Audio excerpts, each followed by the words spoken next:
Who knew what time it was? I had no idea. Already, it's already 8:30 p.m. This is what happens when you're um, spending your time trying to find the first article you ever wrote, the first interview you ever did with Doran Dickerson, so you can share it on Twitter to confirm how long you've been talking to him or how long you've known Doran. I found out the first article I ever wrote on Doran Dickerson, the first time I interviewed him was May of 2025. 2025. What am I talking about? 2005. So it's been a really long time that I've been interviewing him.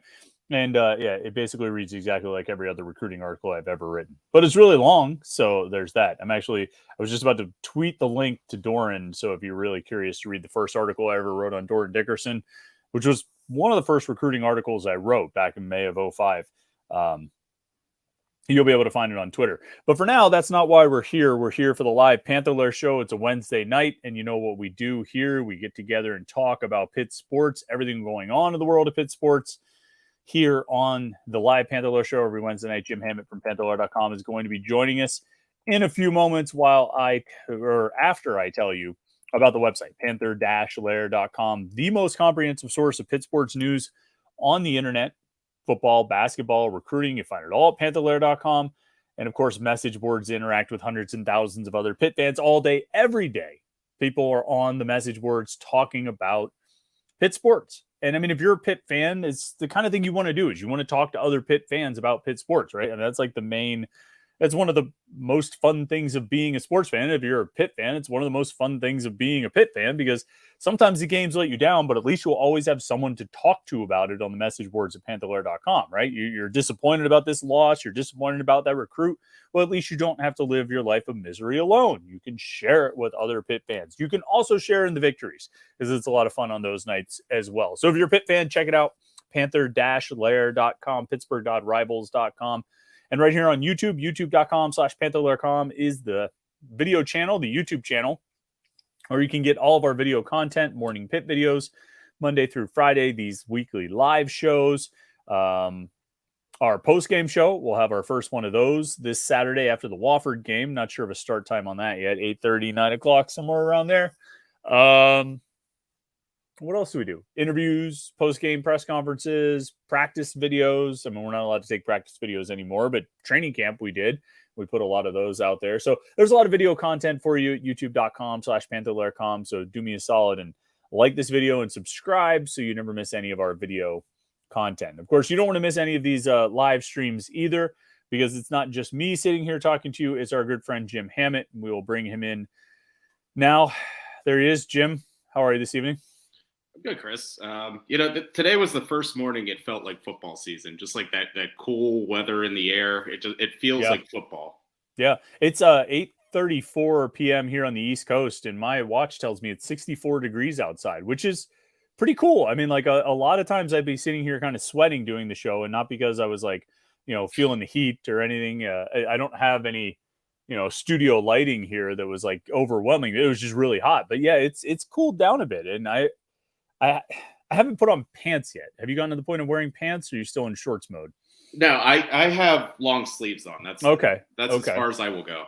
Okay. All right. Yeah, I'm getting there. I'm getting there. It's getting closer and closer.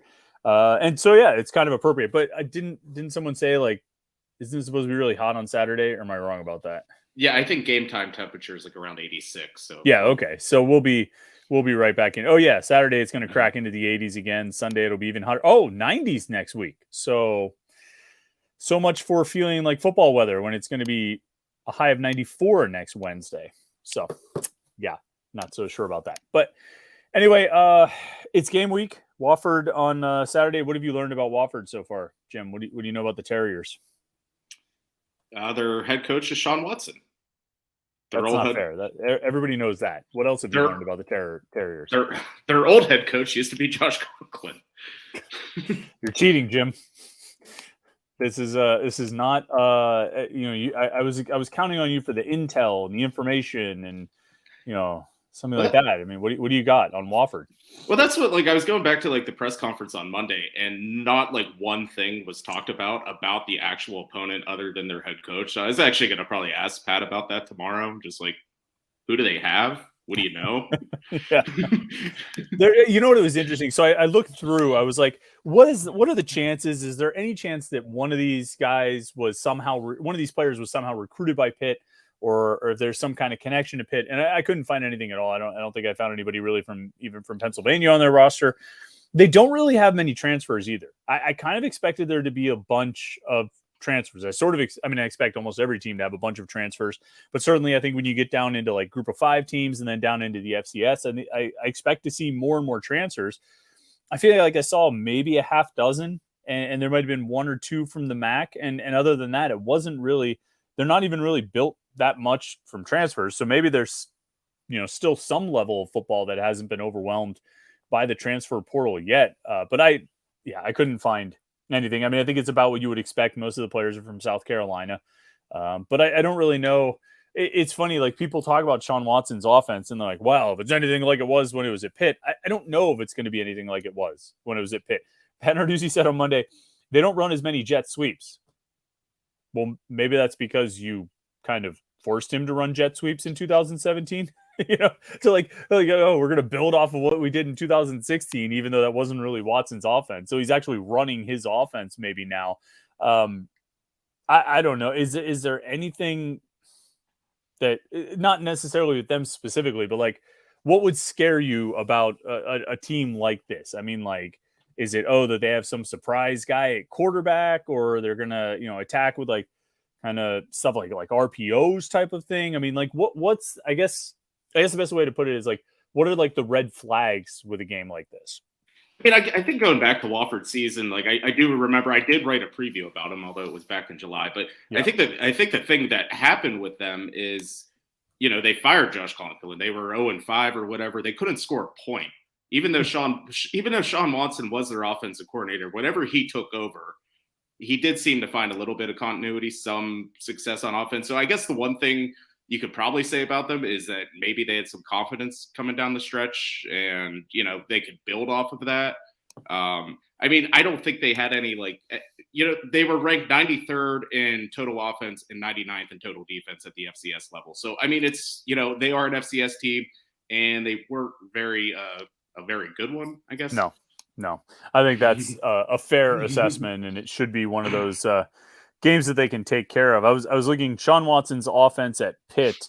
I was trying to do a bunch of stuff about offense, and we're going to talk about offense a lot tonight, but I was looking over Narduzzi's first 8 years, and I was looking at kind of how much they scored. And you can't really just go by points per game. If you want to talk about offenses, because you have, last year they had 6 non-offensive touchdowns that they scored. I mean, the 2016 offense averaged 40.9 points per game, but Carter Henderson scored 6 return touchdowns, right? So it's you can't entirely go by that. So I just went by offensive touchdowns. And yeah, that offense in 2018, I mean, they scored 30 rushing touchdowns, but they needed 14 games to do it. Last year's offense scored 30 rushing touchdowns in the same amount of time, and they only had 12 passing touchdowns. They averaged 3 offensive touchdowns per game, the third worst of the Narduzzi era. Can you guess the other 2 years that had lower offensive touchdowns per game in the Pat Narduzzi era at Pitt? Touchdown passes per game? So just offensive touchdowns per game. 2019's offense was pretty dreadful. Terrible. Arguably the worst. Maybe not arguably. And maybe 2020? No. Oh, actually, they kind of got hot at the end of the year. Yeah. 2017. 2017, Sean Watson's first year, they averaged 2.8 offensive touchdowns per game. 2018, they averaged 3 offensive touchdowns per game. Mark Whipple's first year, 2019, they scored 28 offensive touchdowns in 13 games. They averaged 2.2 offensive touchdowns per game. By far, as much as we want to say about about Sean Watson, we want to say about this or that, or Frank Signetti, anything you want to talk about, that was the worst offense of the Narduzzi era. And we've talked about offenses costing them games here or there. They scored 12 points against Miami. Remember that? They lost 16-12. And I feel like the Boston College game, they lost 26-19. If you can't score 20 points in a college football game, you deserve to lose. In reality, I mean, it's probably if you can't score 24 points in a college football game, a majority of the time you deserve to lose almost all of your games. I mean, those offenses were terrible. So the bottom 3 offenses of the Narduzzi era were 2 Sean Watson offenses and Mark Whipple's first year. 2020 was the fourth most offensive touchdowns. 2021 was the single most offensive touchdowns. They scored 70 touchdowns that year, which seems pretty good. Five offensive touchdowns per game. That's pretty good. Interesting note. 2022, third most offensive touchdowns per game of the Narduzzi era. They scored 43. They averaged 3.3 offensive touchdowns per game, which I would not say that 3.3 offensive touchdowns per game is good, but it's the third most out of the last 8 seasons. Well, they had a 1,000-yard rusher and a 1,000-yard receiver. They did. I think Cignetti, the first time around, he also did that. He did. Yeah, I think the last two Pitt offenses to have a 1,000-yard rusher and 1,000-yard receiver were Frank Cignetti offenses. That would be right, because they wouldn't have had a 1,000-yard. Because Jester Weah didn't get to 1,000 yards in 2016, right? No, he just had like 800 and some. And I'm just trying to think of any time to. You would think Boyd and Connor would have done it, but I think like Boyd was at like 990 something. He didn't have 1,000 yards in 2014. I don't think so. Now you got to check me on this. I'm really curious because I'm trying to think of like what obvious options there would be, and that would be it. No, Boyd and Connor did do it. Okay. In 2014, Boyd did it. Yeah. Okay, but I mean, it's a rare occurrence. I mean, it's 1 year, 2 years of Frank Cignetti, and 1 year, 1 year of Paul Christ. I often just sort of like brush my, wave my hand, paint with a broad brush that the offense was bad last year. Obviously, Izzy Abanikanda was really good. This will tie into a conversation we're about to have about what the offense needs to do this year. Obviously, the offense, the passing game struggled. They only had 13 passing touchdowns. The offense, I think you could say, cost them at least the Georgia Tech and Louisville games. Was the offense bad? Category. If you had to put good or bad on it, if this was like plus minus, yes or no, was the offense good or bad last year? Even if it's 51-49, you know what I mean? I guess it was like slightly good. I mean, I think it cost them some games. Like obviously, like Georgia Tech, if Izzy doesn't get hurt against Georgia Tech, they probably win that game. But I mean, yeah, it's like that was one of the best rushing performances like single season ever in Pitt history, and I don't know, Jared Wayne was pretty good too, and it was okay. It was an okay offense. So are you going 51-49 good versus bad? I think so. You're saying it was a good offense last year. Yeah, now it's going to be like the front page of This is where I'm gonna keep pushing it and pushing it and pushing it. Okay, so but I think we can all agree it has to get better this year, and specifically the passing game has to get better this year. And I think we've talked about this kind of. I mean, we talked about the over-unders last week and kind of what they need to do. Let's go with the offensive touchdowns per game. So they were 3.3 last year. Do you feel like for it to be a good offense, does that number need to be 4? They need to hit 4 offensive touchdowns per game. It'd be 52 touchdowns over the course of 13 games. I think so. Would that like qualify, you think? Yeah. I mean, I think if they could get to 4 touchdowns a game offensively, I think with the defense they have, even if there are some question marks, I think that could result in them winning a lot of games. All right. So then the next question is, what do they need to do to get there? So I talked about the morning Pitt. I talked about 3 reasons why I believe Pitt's offense is going to be better, and then 3 reasons why it probably wouldn't be. So I'll give you my 3 reasons why it will get better. I'll give you a second to think about it. I want to hear about your 3 reasons of why Pitt's offense will be better. One is the familiarity angle, and we've heard a lot about it. We've talked a lot about it throughout training camp. Second year going through the offense, Phil Dracovic has a lot of experience in the offense. All of that they have a better idea of what they're trying to do on the offense. Second one is Dracovic himself. He's a talented player. He's big. He can run. He's got a big arm. He's got all this experience in the offense. And the third one is the offensive line. Even if they lost Ryan Jacoby, which is a blow, they got a bunch of experienced guys back. They have a bunch of talented players back on the offensive line specifically. And so those 3 things are reasons why I would say this offense will get better. What are your 3? And you can overlap if you want. No, I mean, I think I think everything with this offense really starts on the offensive line. I think you can point to that's the one thing or at least have a pretty good idea that you should feel comfortable with. I mean, you have 3 seniors. Matt Gonsalves is a preseason All ACC guy. You should feel good about that. I think you could feel optimistic about Phil Dracovic. I don't know if it's a sure thing, but I mean, everything we've seen, everything we've heard from camp, it sounds like it works. And third reason, I think Rodney Hammett's pretty good. I mean, I think there's a way to, it might not be the same rushing attack as last year, but I think you could maybe sign yourself up for you're probably going to get 1,000-yard back this season. I did have that in the over last week.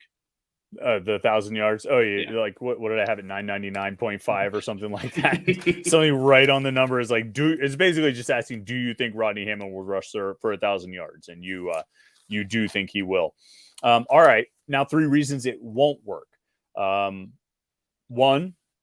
the familiarity angle. Like, that's great, but what if it's just not a good scheme? And I don't mean that it's, I don't know. I'm not smart enough to say, but what if the offense isn't a good system for winning in the ACC in 2023? Does it matter how familiar you are with it and how much experience you have with it if it's not good to begin with? Number 2, I sort of feel like we're counting on a whole lot of things that don't have any precedent. I keep using the phrase of like, I feel like, Pitt is sort of resting its hopes offensively on a lot of career best seasons. You know what I mean? Bub Means, a career best year. Rodney Hammett, a career best year. These tight ends, these young receivers, even Phil to some extent. And you'll get some of those, but are you going to get all of them? Or are you going to get as many as you actually need in order for it to happen? And then number 3 is the depth at receiver. Like, I'm very intrigued by these freshman receivers. I think they're going to be good. It's going to be neat to see them sprinkled in here and there and grow over the course of the season. But if you lose Means or you lose Mumfield, now you're not just sprinkling in freshmen. You're relying on them for 60 snaps a game or something like that. You're relying on them to be your receiver 1 or receiver 2. And I think they'll be really good, but I can't sit here and tell you that I think there's a freshman year Tyler Boyd or freshman year Jordan Addison on this team. There may end up happening. Kenny Johnson really might be all that, and that he's been talked up to be, but I can't sit here and say that I expect that level of play and production. So those are my 3 things that concern me about this offense primarily. And I think that that second one is the biggest one for me of like, I can talk myself into Bub Means having, doing this, and I can talk myself into Kanate Mumfield doing that. And I can talk myself into Gavin Bartholomew doing this and Rodney Hammond and all these guys. And that's cool, but can I talk myself into all of them doing it? It seems like that gets to be it's kind of how I draft fantasy football teams. I'm counting on all these guys having just breakout amazing seasons. And the reality is it doesn't usually happen. You have all of it come together at once. Yeah. So, I mean, that's fair. So do I have to give my 3 now? You don't have to, Jim. You get to. Okay.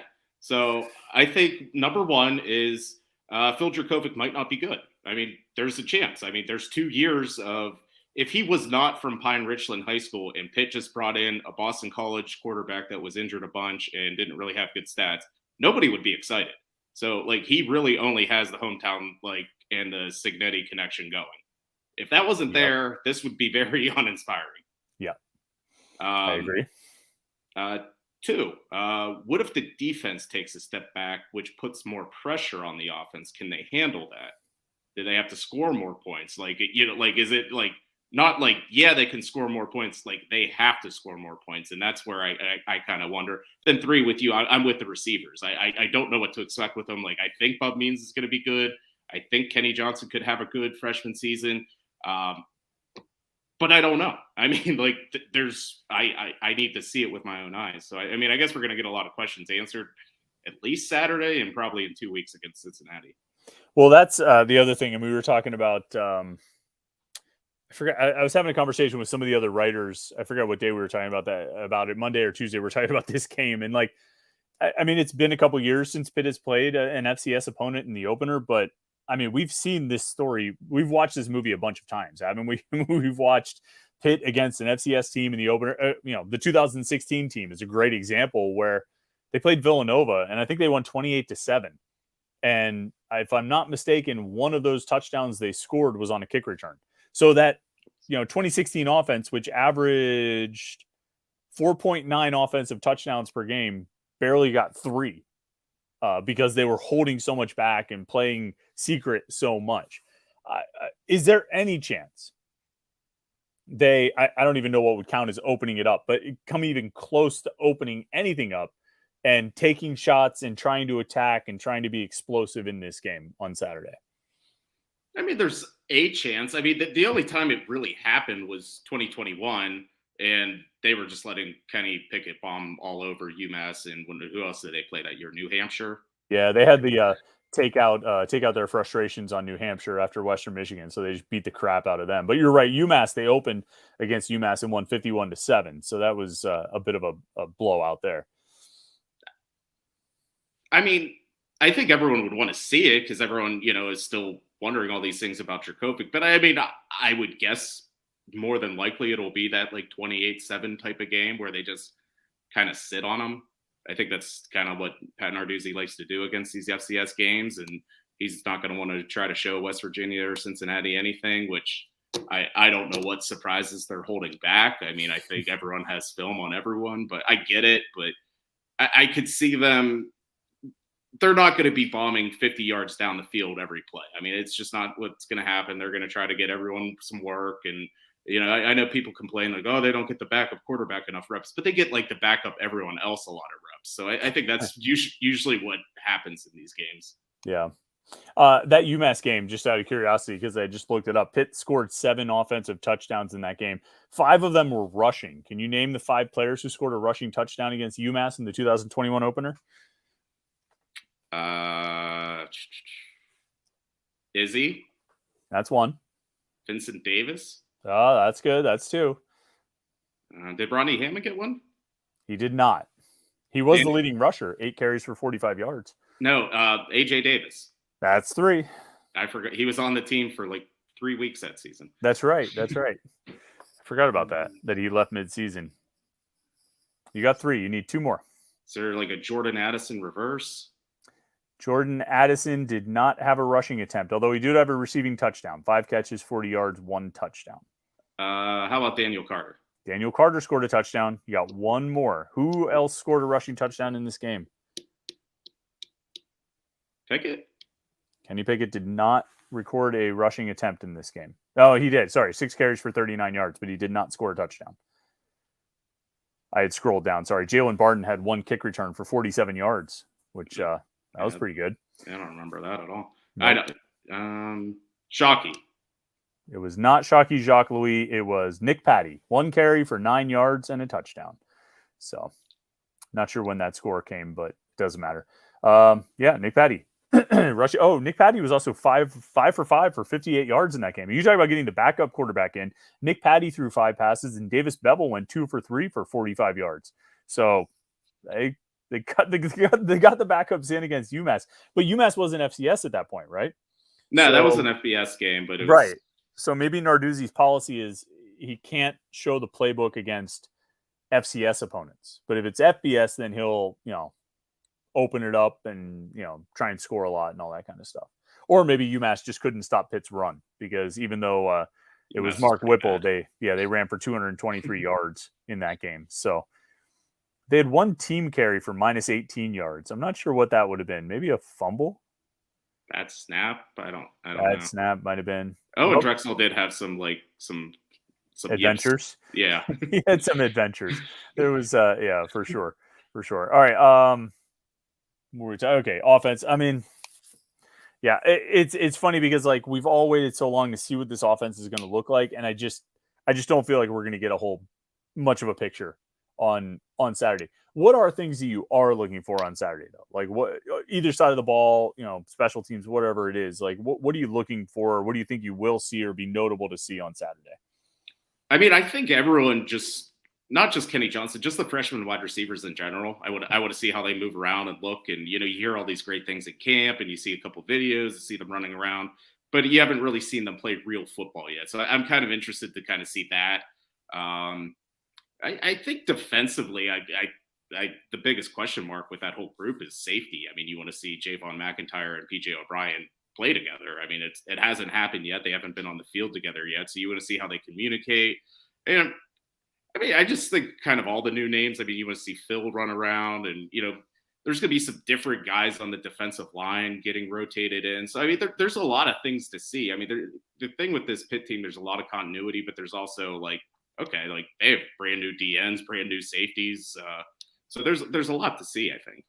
It'd be fun if like Nate Temple and DeAndre Jules both had like a sack or something. These guys that sort of came out of nowhere in camp and they're getting talked up. And I think a lot of fans are skeptical about how like prominent those two seem to be, or at least Temple. So for those guys to make some plays in this game, I think would be a real crowd pleaser. And the pass rush in general. I mean, I don't know what that group is going to do. And I talk about guys having career seasons. I mean, they're basically counting on a bunch of defensive ends to have career seasons this year. It'd be nice if they could just go out and just beat up on Wofford, and at least look dominant against an FCS opponent, regardless of scheme and all that, you just show that you can line up, man versus man and just win the battles off the edge. And whether you're blitzing linebackers or just rushing with the defensive ends, I mean, show that you can get into the backfield against what should be a not very good FCS opponent. I mean,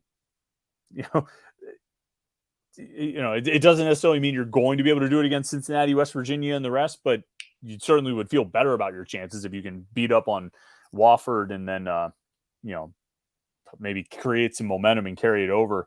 Running backs, you think, I mean, it's not going to be like 30 carries for Rodney Hammond. Right? I mean, like neither of us know, but I wouldn't expect to see Rodney Hammond get like 25, 30 carries, right? Probably a more democratic split here. That's what I'm thinking. I mean, I think they'll probably give Daniel Carter some touches. I would expect that. But I would think all of them are going to get an opportunity. I mean, even the freshmen. I mean, if you have those 4 games to redshirt, like why not see if Montravis Lloyd could break a run and see what he could do in a game? So I think you have opportunities to, you're probably not going to. You don't want to like beat up Rodney Hammond the first game. I mean, whenever there's like 2 big non-conference games in North Carolina, like the next 3 after that. So I think it is going to like he might get the first quarter and a little bit of like the start of the third, but like those second and fourth quarters, I think are free game for the other guys. Yeah, and with Sibo, Derek Davis. I mean, this is a good opportunity, particularly for Derek Davis, I think, to show how he can function in the offense. I think it seems like that's the biggest question mark is just his ability to play in the offense and his knowledge and all of that. I mean, this is a good chance to put him out there with Christian Bear or whoever and see what he can do kind of in that setting. How much would you want to see from Bear in this game? You personally, like how are you more interested in seeing 30 passes from Phil or 15 from each of them or 20-10 or whatever it is? I mean, I would like to see Bear play like a whole quarter or something like that, like get multiple series, get a look from him. And even, I think it's worth like having Phil run the offense in a game setting for, not just like, oh, they're up 50, 28-0, let's take them out. Like, I think it's worth letting them play for a while, but I mean, I think it would be great for the team just to kind of see what you have with Bear for a whole quarter or even, midway through the third, like just let them have it. I know fans ask for that all the time. I know everyone wants the backup quarterback in these games, and that's kind of what the topic we're on is, like, just beat the crap out of them so we can see everyone. That's what everyone wants this game to be. Do you think fans are just more interested in seeing the backup quarterback because they want to see how he looks, or want to see the backup quarterback because that means the game is a blowout and it's out of reach? A little bit of both, but yeah. But like if you're mad at the starting quarterback later in the year, then you want to know, who am I yelling at? Hey man, I'm just saying, Bear looked pretty good against Wofford. Is what I'm saying. I mean, like he looked pretty good. Why not give him a few more chances? Because he looked pretty good out there. At least it kind of replaces like the spring game. Although, I mean, anybody who's a hero in the spring game will still get mentioned. Like, why haven't they? That guy, he looked good in the spring game. Why aren't they giving him more chances out there? But that's, I guess that's what the fans do. All right. before we get into the comments and questions, I want to talk about Chris Gates, of course, the Wednesday Panther-Lair live show. It's sponsored by Chris Gates Fitness. If you have health or fitness goal and you need help achieving it, visit chrisgatesfitness.com to learn more about how online fitness coaching works and how you can benefit from working with Chris.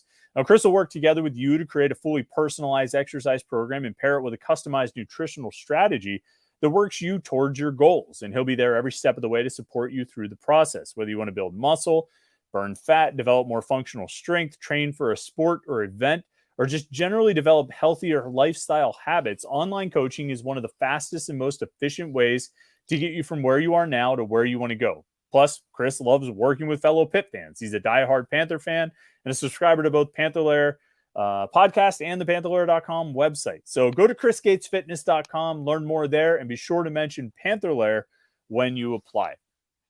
All right.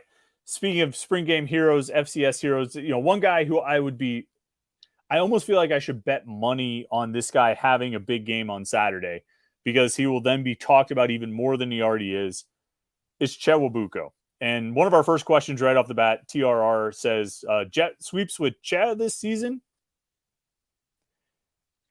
To me, there's like 10 other things I want this offense to be good at before they start spending time getting good at jet sweeps. Like, jet sweeps are cool. They can work. You can get big plays. They had a great offense from it 1 year. But, like, get really good at throwing the ball downfield. Get really good at running, zone plays and counters and RPOs. Get really good at slants and option routes. Get really good at tight end passes to the flat. I could really name 10 things I want them to be good at before they focus on sweeps. But Chewabuko, write it down. If someone knows how to make a YouTube clip, make it of this. Chewabuko will make a big play on Saturday, maybe bust a long run for a touchdown, maybe take a return back, maybe just pick up 20 or 30 yards or something, whatever Michael Salahuddin did at Notre Dame that 1 year, North Carolina or wherever it was. Chewabuko will do it on Saturday, and it will get brought up every week more than it already is, because it's brought up a lot now. We will never hear the end of it. And it doesn't mean he can't do things the rest of the season, but he will do something on Saturday, and then it will get even louder for the whole year than it already is about Chewabuko. That's my prediction for Saturday. That's kind of like this topic popped in my head while you were talking about it, and it's kind of about like the return game. And do you find it interesting that like year after year, like, so Pitt's starting punt returner right now is their best cornerback, and their starting kick returner right now is listed as their number one receiver. Is there maybe a point at some time where they could find another fast guy somewhere that maybe not a starter and put him back there? I liked that Andre Powell said they just wanted to put their fastest guy on the field. I might have said this to you before. This is a philosophical approach I developed over years of playing Madden, where you just take the fastest guy on the team. Literally, you just sort by speed, and whoever's got a 99 overall speed, you put him on kick return, and that's it. You just pick your fastest guy. As a coach, you need to develop a good blocking scheme and coach it and implement it. With the idea being that if the blocking scheme on the kick return is executed, you have a guy catching the ball who's fast enough to take it all the way. The bigger emphasis is on the scheme. Now they put like Izzy back there last year, right? Mm-hmm. And they were talking about doing it with Rodney Hammond this year too. Thankfully, they came off of that, but wasn't like the thing like, well, you got to know how to find the hole and hit the hole and all this. Like, no, just put your fastest guy back there. Most of the time, you're not going to execute the blocking scheme well enough to make anything happen. Just put your fastest guy back there. So on the off chance that you do, you can actually go get a touchdown. So take Chewabuko, take one of the freshmen, take AJ Woods. Don't take Bub Means. Yeah. But is Bub Means a better option than Rodney Hammond in your eye? If you had to pick one of those two guys, who are you picking for the kick return? I mean, I think it would be fun to watch like Bub just like try to break through and use his speed and see it happen. So yeah, I mean, I think he has more of a chance to break one than Rodney Hammond, I would think. He's like 6'2" also, right, Bub? Yeah. I mean, doesn't that seem abnormally tall for a kick returner? Like, I don't tend to think of kick returners being tall. Like, is there a tall kick returner that comes to mind? No, I mean, you always just picture Quadri Henderson, like a guy like that. Yeah, Like Devin Hester, that guy that the Chiefs had, who all he ever did was return. His last name might have been Hall or somebody. Do you remember this guy? It was in like the 2000s. Dante Hall for the Chiefs. Was it Dante Hall? I And think all he so. did was like return kicks, and he was great. He scored like 4 touchdowns in 1 year and became like a 99 kick returner on Madden after that. And never did anything. He was not good offensively. He couldn't play receiver or anything like that. I picture small guys doing it. It just seems like you're little. Vincent Davis, you catch the ball and you just said Quadri Henderson, Maurice French. Bub just feels tall to me. I don't know. Just put AJ Woods back there. I think he's such a perfect candidate, or Chewabuko, and if you can trust those guys to catch the ball on punts, because punt returns to me, it like if you get a net 10 yards over the course of a season on punt returns, that's great to me. I just don't drop the ball. You know what I mean? Punt return is just about catching the ball and not causing a turnover. I don't care about trying to score touchdowns on punts. And I know that they got. Did he score 2 last year or just 1? MJ. I think it was just the one against whoever that was, UMass or whoever.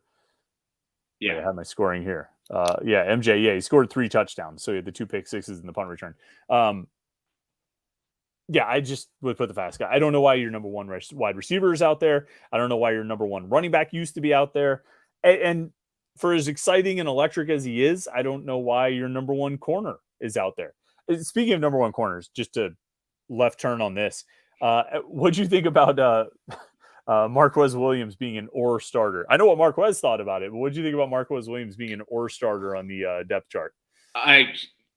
I was kind of surprised to see it. I didn't really think much of it because we know it's going to be like a 3-man quarterback thing, but I guess to see it like that, the guy that feels the most disrespected at all times got to it happened by his own team. So there just has to be a craziness going on in his head. Is it me? Am I not good? It's a little bit funny to me. I there's almost a part of me that wonders if they did that on purpose. I don't know if they did. I don't know if they would. But what other reason could there be? He's a returning starter. He started every game last season that he played. It was Devonshire, right? And Devonshire and Woods that rotated, right? On starts. Usually, yeah. I have the notes up here with the starting lineups. Let me just be sure of that. Yeah, Williams. He had 1 game. He didn't play against Rhode Island. And so Devonshire and Woods started that game. Williams started every other game. Otherwise, it was Woods, Devonshire, Woods, Devonshire, Devonshire, Woods, Devonshire, Woods, Devonshire, Devonshire, Devonshire, Woods, Devonshire. I mean, they were up until the end. AJ Woods started the Miami game. So Marquez Williams is a returning starter of every game last season, and he ends up as an or. I'm sure AJ Woods has had a great camp, but I don't get it. Now, did you happen to see Marquez had a let's see if I can make this work here. Did you see Marquez had a tweet? I don't know if I can get it. Yeah, Marquez had a tweet after it came up. Yeah, it's something or something. I don't know. But yeah, he obviously took note of it right away. And it was right after the depth chart got released. It wasn't hours later. He saw it right away, I think. Yeah, he did. And he deleted it, and I screenshot it, but I can't figure out how to. It said, or, comma, make it make sense. Yeah. And I think, I forgot, I might have turned on notifications for Marquez when I saw that depth chart, just because I thought there had to be something coming as a result of that. And sure enough, it was. But he wisely deleted it. Archie Collins, I didn't ask him about that today, but I asked him about, is disrespect a good motivator for him? And he was like, yeah, kind of. He plays with a chip on his shoulder. TRR asks, do you two expect Jason Collier to hold off Ryan Baer at left guard? I really get the sense, Jim, and maybe it changes with Ryan Jacoby out, but I get the sense Baer is pretty settled in at tackle now. And I know they wanted him to play both. I know they went back and forth with him. I thought he would play both. I thought, and he has practiced at guard at various points, but it seems like they're kind of committed to keeping him as the backup, probably left tackle, but most likely swing tackle. but I don't know where their guard depth comes from then. You know what I mean? If it's not Bear, I'm not sure who it is. Maybe Terrence Moore. I don't think it's going to be BJ Williams, who I think did they list him as the backup? They did. Yeah, I don't think it's going to be him, but I don't know. I sort of feel like Bear is sort of locked in at tackle now. So I don't know. What do you think? Yeah, I mean, I don't think anything Bear does like at practice is going to like unseat Collier. It's like whether if not Collier's getting the job done that they will try to make the move. I'm with you. I think they're going to try to keep him at tackle. Like they're at the point where like that kid, he's going to be a starting tackle next season. So I can get the idea or the logic of like, let's just keep him here. Let's not throw too much at him. Like he's probably going to be like our, franchise left tackle the next 2 years. And he's a snap away from being it this year. Yeah. Yeah, he really is. And I think at both spots, because they list Terrence Enos as the backup right tackle. I mean, I wouldn't be surprised if it's Bear who goes in on either side, but yeah, it seems like they're pretty set there. Homer Simpson says, I'm hearing a lot of rumors that the ACC expansion meeting was canceled because West Virginia and Kansas reached out to the ACC about joining rather than taking Cal, Stanford, SMU, wondering if there's any truth to that. I don't know about hearing a lot of rumors, Homer Simpson. I have not heard that rumor at all. As far as I know, the ACC expansion meeting was canceled because there was a mass shooting on Carolina's campus. And out of respect for UNC and the UNC community, they canceled that meeting. I've heard nothing about, I haven't even seen, like, I don't know where those, like, never mind what I've actually heard, because this happens way above my pay level, but I haven't even heard like those rumors, like seen them reported or something. Have you seen anything like this, Jim? I have not. I thought it was due to the North Carolina incident. So yeah, I mean that's what was officially announced. I thought it was interesting. There's a meeting of all the conference commissioners, college football playoff committee or conference or something like that. And Jim Phillips is not attending that. It's the only conference commissioner who's not in attendance. He's zooming in for that one, but I presume it's because they intend to hold this expansion meeting later in the week and seemingly vote on whether to add those 3 teams. I don't know. We'll see what comes up. Niall of the 9 hostages, Jim, wants you to put on a catcher's mask or ditch your hat. I don't know what's wrong with your hat. We can't even tell what your hat is, but maybe they have a problem with you wearing it backward. That's weird. Yeah, I guess. Let's see. Just a lot of curious words here, but Homer Simpson says, I was surprised that I assume that means Izzy, made the cut with the Jets being hurt and the signing of Devlin Cook. I assume that's Dalvin. That should be a good sign for him. I mean, shoot, the Steelers should try and trade for Izzy. You know, like, I mean, they could use, he would be the 3rd running back here, right? I mean, yeah, I think everything seems like he did really well this, this preseason. It seems like he had a really good camp. I'm not surprised. I thought it would get tough for them to keep him because once they signed Dalvin Cook, that's a lot of guys, too many cooks in the kitchen, if you will. I actually got into a fantasy football side bet over the weekend. We called it too many cooks in the kitchen. It's Dalvin Cook versus James Cook versus Brandon Cooks, excuse me. Fantasy, total fantasy points scored. I took Brandon Cooks. I don't know how I feel about that, but we'll see what shakes out. But I digress. I think Izzy's going to do well. I don't know what his opportunities are going to look like this year. I worry that he might be, what's that thing they always say? He might not get a hat on some game days, particularly once Breece Hall is healthy. But I expect Izzy to have a pretty good career, don't you?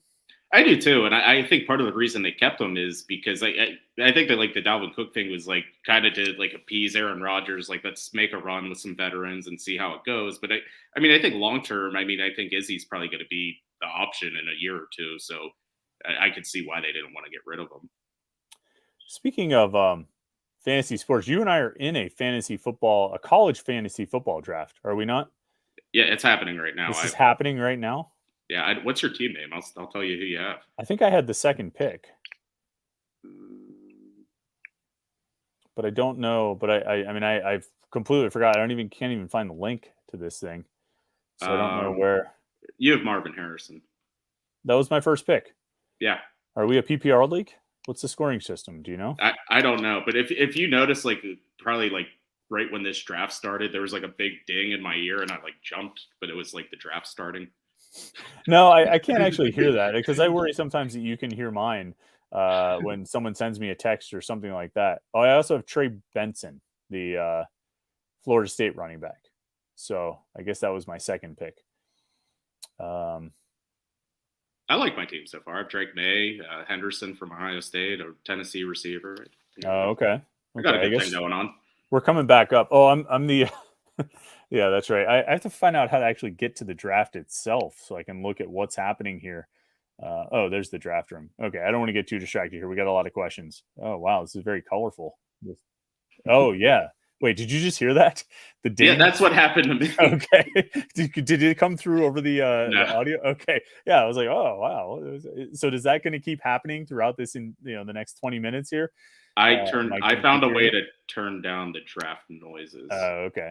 All right. Let's get some more questions. Let's get back to business here. Homer Simpson says Keaton Slovis took a little shot at Pitt, saying that BYU is finally giving him everything that he's been looking for from a football program. I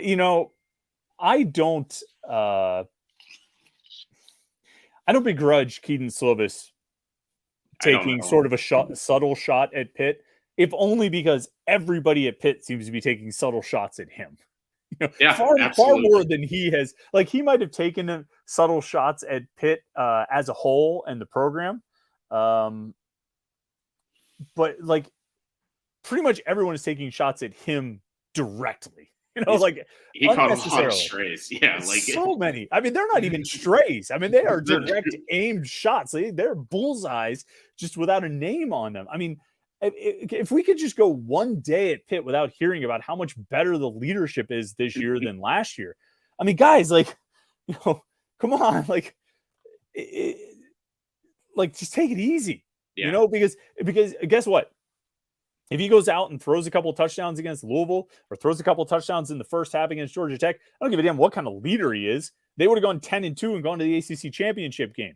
The leadership this, leadership that. Kenny Pickett was a leader because he was a great player. It wasn't, how he was in the huddle. He was great in the huddle. He's a good leader in the huddle. He's a good leader in the locker room and all this stuff. But you just have to be a good player and all this stuff about leadership. Talk to me about leadership when they're 4-4. You know what I mean? If they, talk to me about leadership if they go 3-3 or they go 2-2 in the month of September. Where's your precious leadership now? It's I don't know. I get tired of that talk a lot of times. I feel like, here we go, leadership. I feel like it gets overblown. It's one of these sort of intangibles. It gets talked about so much, and then when they get on the actual games, it doesn't really matter as much or at all.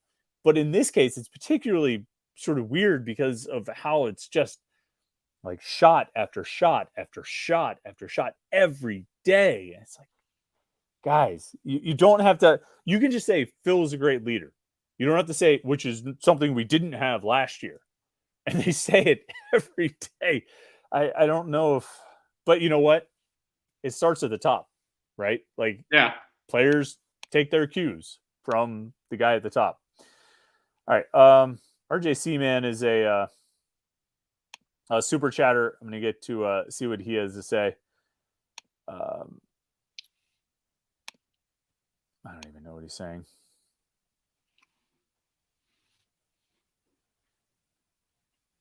I'm trying to figure it out. Unless there's a comment here that I missed, I don't really. Looking, well, I'll just read it. He says the college football playoff committee meeting canceled. Pretty sure not tipping their hand to force Notre Dame to join ACC if they make conference affiliation mandatory.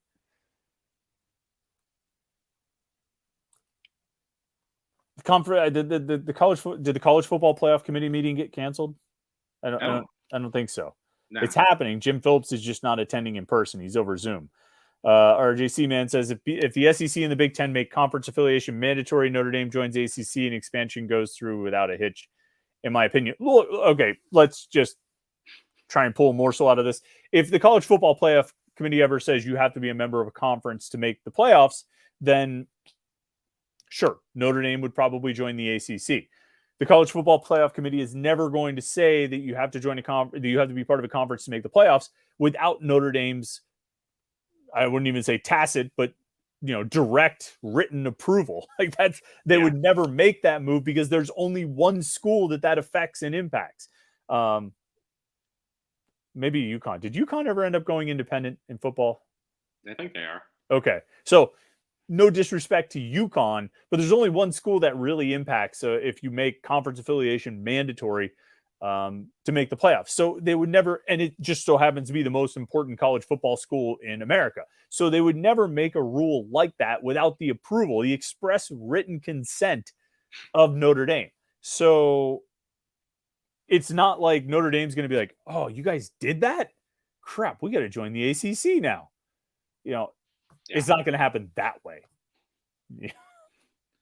So that's all I got there. You have a thought? Not much to add. I mean, nothing's going to happen without Notre Dame having a big say in it. They're as big of a piece of a pie as some of these conferences. Yeah. Let's see. Oh, Nathan Falchetti claims to have a connection. Least exciting, but only connection for this Wofford game. Nate Temple dominated one of Wofford's offensive linemen in the 2018 South Carolina Class 2A state championship game. Briggs Curse. Let me look up Briggs Curse and see what his deal is as an offensive lineman at Wofford. All right. Yeah, Barnwell High School. I had him as one of my players to watch in my Wofford preview. For real? I did. He left guard. Okay. Oh, yeah. Well, gotta keep an eye guess on him. That's that. We'll keep an eye on Briggs. That's a deep cut, Nathan. That's pretty good. Nathan must have some kind of connection there. He must know what's up. Lat Harris, our friend, says, admittedly, I have zero expectations, good or bad, for this team this year. I'm not really seeing any stars on either side of the ball. That usually signals mediocrity. Thoughts? I think that's fair. And I think it comes back to something we talked about earlier of, the idea of like, you're going to need a lot of guys to have breakout seasons. You could argue that Konate Mumfield had a breakout season at Akron 2 years ago, but Bub Means is going to have a breakout season. These freshman receivers are going to have a breakout season. Rodney Hammond really, to achieve at the levels we're talking about, is going to have a breakout season. Gavin Bartholomew will have to achieve above the levels of 2 years ago, which would make it a breakout season. The defensive ends, the safeties, you're counting on a lot of guys to have breakout seasons. And I think that plays into what he's talking about here of the idea of not having stars. I think they could have some stars by the end of the year, but yeah, there aren't really any readily available or identifiable right now outside of like MJ Devonshire, Bengali Kamara, but even that is counting on a season breakout. I mean, are there stars I'm not thinking of? Matt Gonsalves? Is that who are? Is that the stars? He was their only preseason All ACC pick. Yeah, so. You got that right. Yeah. I mean, yeah, I agree with that. Like that notion that there's nobody that you can obviously say, like they have a lot of good players, but I don't know how many great players they have. And by the end of the season, if they have a couple great players, then it'll probably be a good one. Where, you're counting on those breakouts. You're counting on the Kamara situation, the Bub Means situation, and all and Phil Dracovic playing well. So yeah, I think they have a solid base of a team. I think that's why everyone doesn't think their floor is like 4-8. Everyone thinks their floor is 7-5. Right. But what's going to carry them any higher is if some of these guys break out. Right.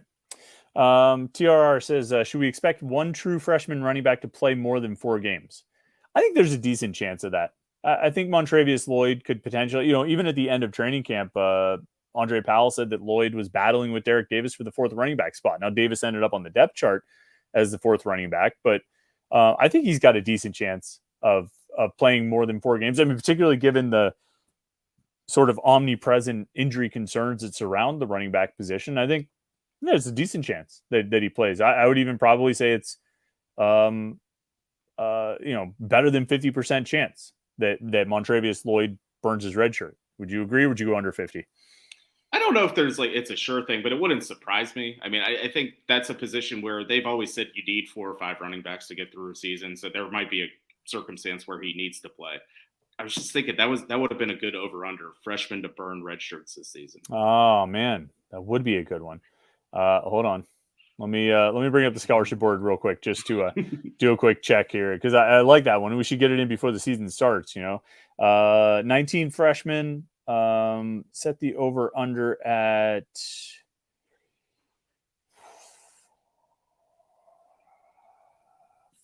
I'm either leaning to 4.5 or 5.5. 5.5. Over under 5.5. No, I think that's easy. I think I would take the under there. 4.5. I'm tempted. I mean, but I think 5 might be the number. So yeah, so over 4.5, under 5.5. I think I would probably go with that either way. So let's see. Some comments from people who haven't said anything. Will says, I'm excited to see the safeties perform. I suspect they're going to be tested early and often this season. This should be, you talk about rotating and getting younger players in, and I think they'll certainly want to get Steph Hall and Donovan McMillan some snaps. But I think this is a good game for Javon McIntyre and PJ O'Brien. I think developing the communication and getting comfortable back there, being in contact and making the checks with the corners. This is an important game for them. You know what I mean? As important for anybody else. I think it's those guys getting comfortable back there. I think this is a big one, and I think they need to play well and probably play most of it. I kind of think they're going to rotate the 4 safeties more this year than they have in the past. But I want to see McIntyre and O'Brien play a whole lot this weekend in particular. Yeah, I've been looking forward to them playing, and I think Pat Narduzzi said on Monday that's the one thing they were kind of looking for PJ O'Brien was communication. They just wanted to see him be able to talk back there. So I think it's important to build that on the field. And I mean, they're going up against my fantasy quarterback week 4, so they got to get ready. Apparently, so I got a text in the midst of this. Apparently, because I'm not live drafting, I'm doing this podcast. Apparently, my 2nd round pick got skipped. Oh, did anybody jump in? I don't know. I don't know what happened. I just got a text message that said somehow I skipped your 2nd round pick. So Trey Benson was my apparently 3rd round pick, and I didn't have a 2nd round pick. Maybe I didn't. Yeah, I mean, I guess Marvin Harrison was 1, and then, which I can only assume Caleb Williams went first. But yeah, somehow I got screwed on that one. Matthew Spear has an interesting comment here. While the Bub Means hype train already left the station, and we talk about all the freshman receivers, Konate Mumfield having a strong season is the most important thing for this offense. We don't talk about Mumfield much. We talk about Means. Yeah, we talk about Means. We talk about the freshman receivers. We talk about how we don't really have much to say about Dejon Reynolds. But we don't really talk about Mumfield. And I think he's got a lot more to give than he did last year. And that's not about what he gave. It's about what he sort of had an opportunity to produce. I think he can do a lot more than he did last year. I think he did at Akron. What's his role though? Like how does he fit in with this offense? What key sort of piece does he fit in the puzzle?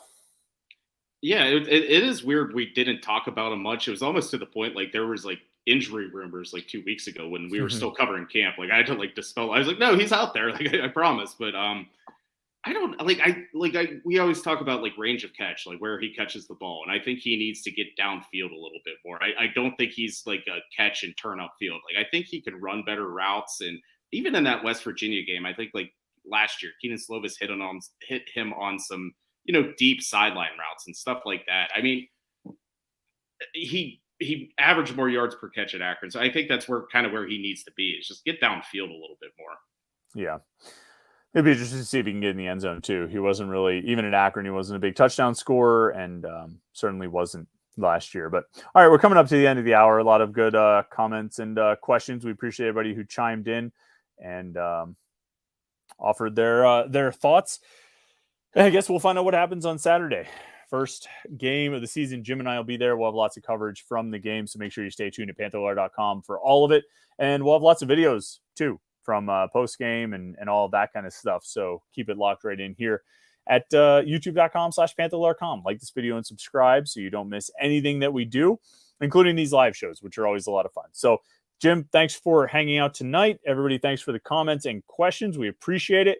Hope you guys have a great rest of the night, great next couple days, and we will see you at Acrisure Stadium on Saturday afternoon. So have a good week, and we will talk to you after the game on Saturday.